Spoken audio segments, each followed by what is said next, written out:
welcome back to the Tuesday Tea Podcast. For today, I want to talk a little more on the personal side of things. I know last week we got a bit technical talking all about ChatGPT. Highly recommend watching that episode over on YouTube if you haven't already. So much great value over there, learning the power of AI and how it can really help boost your business, break through some growth plateaus using the power of OpenAI and ChatGPT. So definitely recommend that. But for today, I want to talk about a couple of personal things that's going on. First, something that's really exciting is, as a lot of you know, I have been on this journey to become an executive coach and a life coach for the past 6 months. And I completed all of my assignments, took the final exam, and I passed, which feels really good. So now that I've passed, I'm not only an executive coach, I'm also an executive life coach, certified business coach, as well as a certified leadership coach. So I have 4 different designations, which feels really, really good to be able to have that stamp of approval, even though I've been doing business advising, business growth consulting for a long time, but to actually have taken the time to finally learn the proper coaching techniques, the coaching method, how that all comes into play with what I'm already doing for my clients at Sweet Tea Marketing is just a really cool experience. So I'm so excited to have that complete, get those certifications wrapped up. And now I can help my clients, current and future, reach their goals. And that feels really, really good. So that's an exciting piece of news.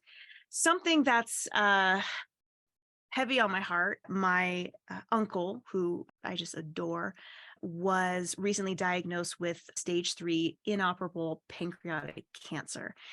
And so I took a flight back home to California to spend some time with him and spend some time with the family.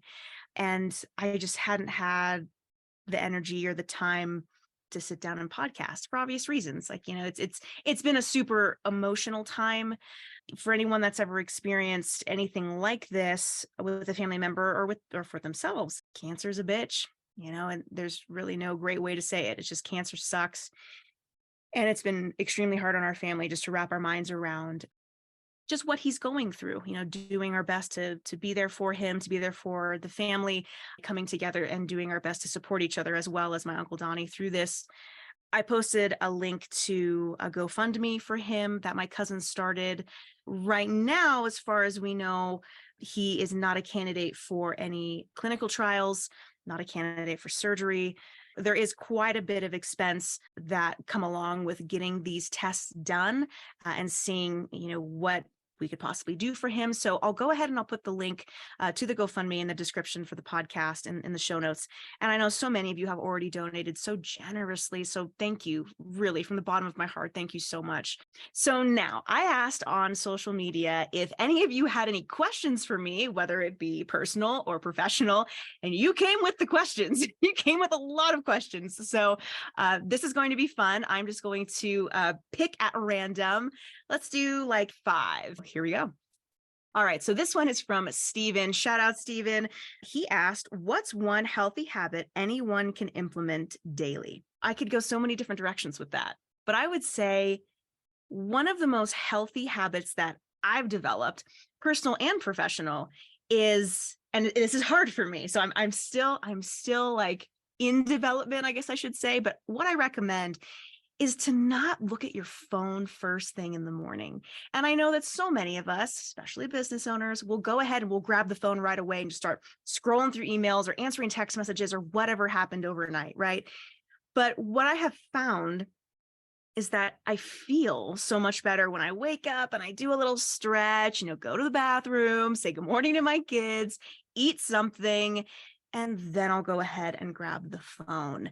The world will not end if you don't look at your phone immediately first thing in the morning. Okay, so that's the recommendation there. All right, so this one's from Angie. Hi, Angie. Angie asks, why don't you ever show personal videos or photos of your kids' personal life? I used to show a lot of photos of like, look how cute my kid is, like everyone wants to, right? But I've had my identity stolen 4 different times, I believe, maybe even more than that. Specifically, my face has been used for dating profiles. I've had all of my pictures taken and put on other Instagram accounts. And so I make the choice to put myself out there and my face out there because it's part of my business model. But my kids can't consent to any of that, right? And so I don't think that it's appropriate for me and my audience. And unfortunately, there's some really shady people out there. And so I just don't feel like it's appropriate for me to share that information. In fact, I've gone through and I've deleted just a ton of videos and photos of just personal family things, because at the end of the day, those are just things for me and my very close friends and my family to see. And I know that those types of posts and videos, they get a ton of views. I did one where my daughter was little. It was like, oh, it was like a cute montage of her growing up, and it got the most views of anything I've ever posted. And then I also thought that's super weird. Got a lot of shares, a lot of saves. I'm thinking, that's just that wasn't the intention. So that's why my kids can't consent to it. There's a lot of weirdos on the internet. And so if you're interested in my personal life and you want to know more about me, then say hello and reach out to me. Maybe we can become friends. But past that, I don't predict I'm ever going to be posting, personal day-to-day, here's my life with my kids. Okay, next question. This is from Alan J. Hi, Alan. Alan asks, do you think you will ever write another book? And if so, what would you write it about? Yeah, so that's actually something that I've thought at length about. I love my book. I have it right here. My book has been one of the best tools for me. My book empowered the business owner's guide to leadership and success. I wrote this book about 5 years ago. This book is really my business card. Anytime someone signs up on my website for a consult about something, I will overnight them my book. And it really does all the sales for me. I don't have to sell my services or sell myself. My book does it for me. So in terms of having a book, this is one of the greatest tools ever. I love it. And it became an international bestseller within the first 24 hours of launch, which again, just a great credibility factor. Shout out to Rory Carruthers for coining that term. It's a great credibility factor having a book. So I recommend it, but that wasn't your question. The question being, will I write another one? So my first book was all about business basics, business boundaries, and leadership tools and things like that. So it's a great just startup book, but I want to get a little more deep into the coaching side of things. So I'm thinking about doing that. So we'll see. I think the answer today is yes. I do think I will write another book, but I just don't know when that's going to happen. Okay, next question. This is from Connor P. What's up, Connor? Connor asked, I saw your video about SEO and how you talk about how it's not one of the greatest things to spend a lot of money on. What do you recommend as a tool that might be useful for my SEO growth? Okay, I love this question.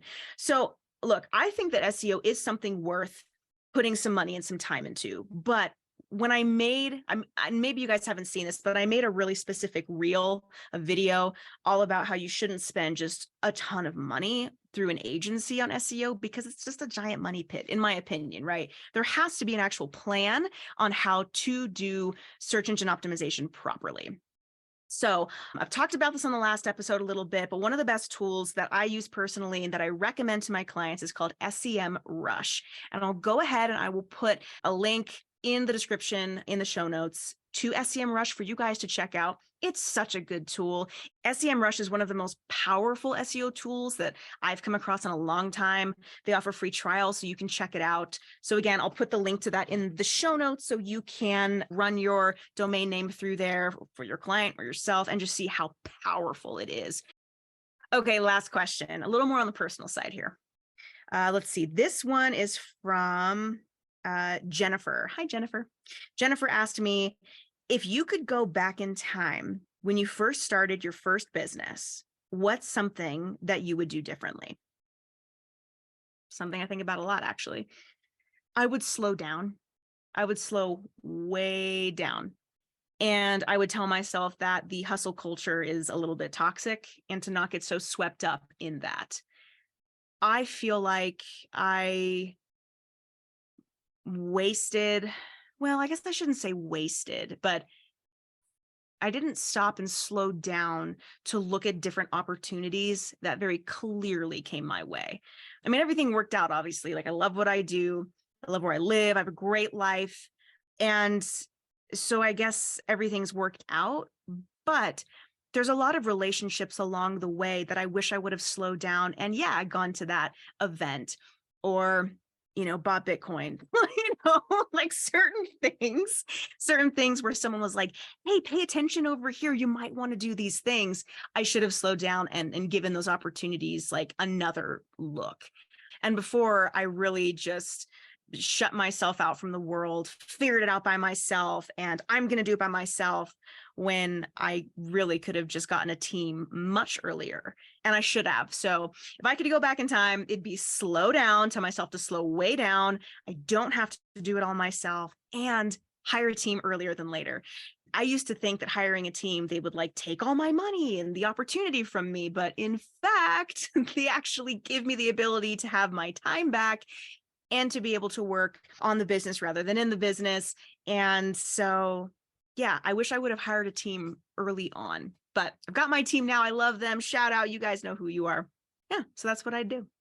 Ooh, this is a good question. Okay, let's just do one bonus one really quick, okay? Because this one says, I listened to your podcast episode all about how Etsy shut down your account and then now it's back online. Can you give us a follow-up? Where's the account at? So yes, I can give a follow-up. The account is running totally on autopilot. I'm going to give another tutorial style episode all about Printify and print on demand and just how powerful it is. You guys are going to love this. So that's going to be coming up. So be sure to keep your eyes out for that one. I'm totally blown away with how effortless this really is to make like really passive income. So be sure to keep your eyes out for that, because I have so much information that I'm really excited to share on that front. There were so many more questions that came in, but that's all I'm going to answer for today. So thanks so much for taking some time with me, and I will see you next time. Bye.